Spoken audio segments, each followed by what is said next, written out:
নাস্তা ভাজতেছি, চাটা বসাইলাম, রং চা খাবো আদা দিয়ে। দেখেন রান্নার শেষে আবার সেমাই বসাইলাম।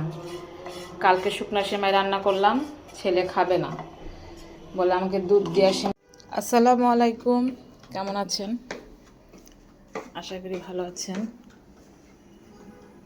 শুভ সকাল সবাইকে। দেখেন সেই দিন সপ্তাহটা শুরু হইলো, এখন আবার শেষ হয়ে আসছে। সকালে উঠে অনেক কিছু করছি। জগে জগ ভরলাম, গ্লাসে ট্রে জগ গ্লাস সব এগুলো সব গুছানো শেষ। তারপরে রুটি বানানো হয়েছে, ক্যামেরা ধরবো কিন্তু এখানে চার্জ ছিল না, এই জন্য ধরি নাই। যাই হোক, কালকের মাছও কিছুটা আছে, দেখেন গরম করে দিয়েছিলাম, এদের আব্বুকে খাইছে। জিরা গুঁড়ি করবো, রুটি বানাইলাম। তারা তো লাল আটার রুটি খায় না, লাল আটার রুটি আছে, এটা আমি খাবো। আলু ভাজি করতেছি বাচ্চাদের জন্য। তারপরে হচ্ছে ইলিশ মাছ ভিজাইলাম, এটা বরিশালের ইলিশ মাছ। দেখেন কত বড়, দেখছেন কত মোটা। আমার আম্মা পাঠাইছে এটা মাছটা, এটাকে কাটবো। তাই ঘর দরজা সব কিছু একটু মোছামাছি দিতেছি। বুয়া আবার সকাল সকাল আসা শুরু করছে। যাই হোক, এখন আর বেশি কিছু ঝাড়াঝোড়া দিব না। ছেলের পরীক্ষা আসছে, ছেলের পিছনে আমার সময় দিতে হয়। সব কিছুতে আর ভিডিও করি না, একে পড়ানো করা, স্কুল আছে, রান্না বাড়া করা, সব আর কি একটা একটা ঝামেলার মধ্যে আছি। দেখেন সকালবেলা ঠান্ডা ঠান্ডা আবহাওয়া, রোদও উঠে গেছে, কিন্তু রাত্রে সন্ধ্যার পরে বেশ ঠান্ডা পড়ে। কালকে রাত 10টা সাড়ে 10টার সময় আমি বাইরে এই বারান্দায় আসলাম, একটু মনে হইলো যেন অনেক ঠান্ডা, কম্বল লাগবে এমন অবস্থা, এমন লাগতেছিল। যাই, বাচ্চাদের উঠাইতে হবে। দেখেন মাছটা কাটলাম অনেক দিন পরে এরকম। আমার মেয়ে বলতো আগে এটা এর মতো পিস মাছ, তুমি বলতা ও ভুলেই গেছি দিলে। আমি এই এর মতো পিস করে মাছ কাটছি। প্রতিদিন তো পেট আর পিঠ একসাথে করে কাটি, আজকে এর মতো করে কাটছি, বুঝছো? নাস্তা ভাজতেছি, চাটা বসাইলাম, রং চা খাবো আদা দিয়ে, কারণ অনেক ঠান্ডা লাগছে। আর এই যে রুটি একটু মোটা করে বানাইছি, বুঝছেন? এরা খাইলে তো মনে করেন একটাই খায়, এই জন্য একটু চালাকি করে একটুখানি মোটা বানাইছি, জানি পেটটা ভরে।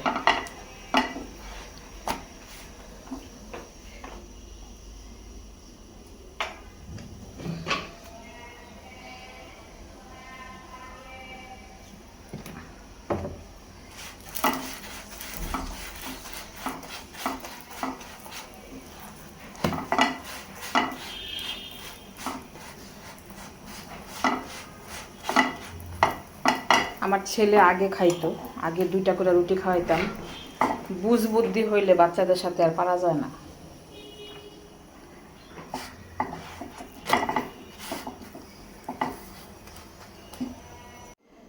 আমাদের নাস্তা রেডি।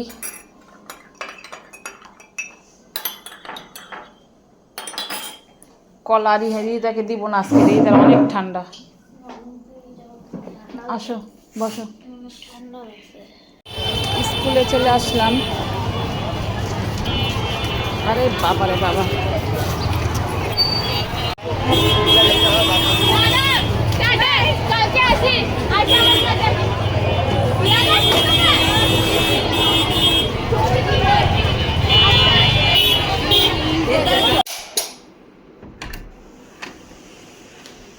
চলে আসলাম রিহানকে দিয়ে।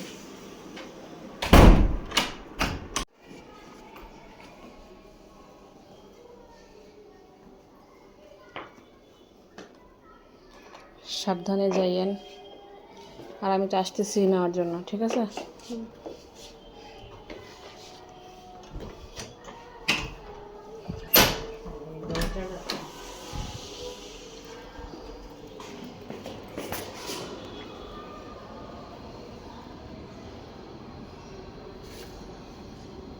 চলে গেল নিচে।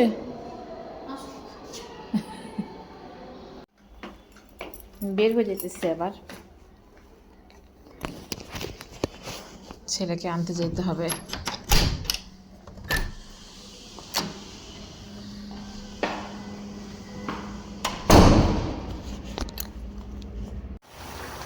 বিকালবেলা রান্নাটা বসাই দিছিলাম। আমি আসলে ভিডিওটা করতে আর ভালো লাগতেছে না, আজকে মাথা এত ব্যথা করতেছিল যে তাড়াতাড়ি করে রান্নাটা শেষ করি। ডালের ঝোড়া করলাম, দুপুরের মাছের ভুনা আছে 1 পিস, আর মাছ দিয়ে সিম দিয়ে রান্না করলাম। আর ফুলকপি নিয়ে আসছিলাম, ফুলকপি আর সিম দিয়ে একটা ভাজি করতেছি। এই পর্যন্ত শেষ করি। আমার আজকে প্রচণ্ড মাথা, একটু দুপুরবেলা শুইতে না পারলে আমার খুব খারাপ লাগে। তো শরীরটা ভালো আছে না, কিন্তু মেয়েকে আবার আনতে যেতে হবে। মেয়ে মনে হয় বেঁচে গেছে, আজকে হয়তো বা তাড়াতাড়ি ছেড়ে দিবে, আমার 6টার সময় বেরোতে হবে। দেখেন রান্নার শেষে আবার সেমাই বসাইলাম। কালকে শুকনো সেমাই রান্না করলাম, ছেলে খাবে না বলে আমাকে দুধ দিয়ে সেমাই রান্না করে দিতা। তাই আবার চিন্তা করলাম, শরীর যতই খারাপ লাগুক চাইছে খাইতে, যেহেতু সহজে কিছু চায় না, বলবে না যে এটা খাইতে ইচ্ছা করতেছে, বুঝছেন। তো মনে যখন তার চাইছে একটু করে দিই, হাজারো কষ্ট হোক, মনে মানে না তো। এটারই বলে মা, যত কষ্ট হোক মুখ দিয়ে বের করলে এটা না করা পর্যন্ত আর মনে শান্তি লাগে না। আমার মাকেও দেখছি এই অবস্থা, মানে আমারও সেই অবস্থা, গলার কাছে আটকা থাকে যে বাচ্চা একটা জিনিস চাইছে, এটা কইরা দিতেই হবে।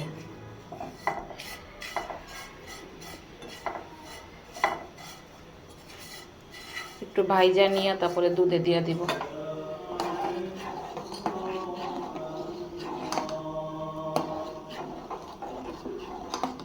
দুধটা জাল করলাম অনেকক্ষণ।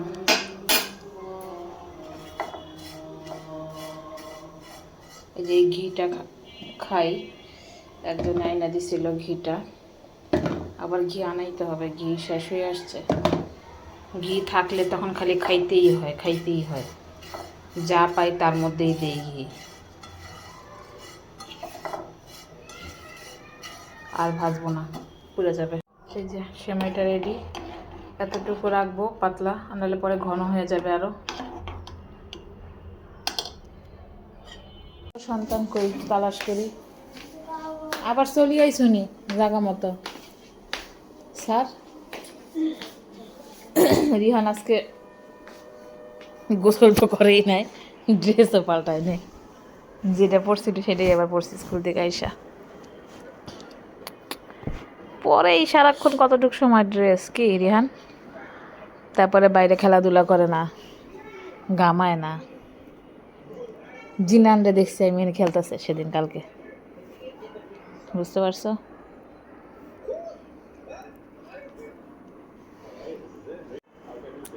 আজকের মতো ভিডিওটা এখানেই শেষ করতেছি। সবাই সুস্থ থাকবেন, ভালো থাকবেন, সবার জন্য সবার দোয়া রইল। আমাদের জন্য দোয়া রাখবেন। আমার বাচ্চাগুলো সব 2টারই ঠান্ডা লাগছে, এদের জন্য দোয়া রাখবেন একটু, সুস্থ হয়ে যায়। পরীক্ষা আসছে 2টারই। কি রেহান, প্রতিদিন বলি দর্শকদেরকে তোমাদের জন্য দোয়া করতে, তাও তোমার ঠান্ডা লাগে। আল্লাহ হাফেজ, বাই বাই, গুড নাইট।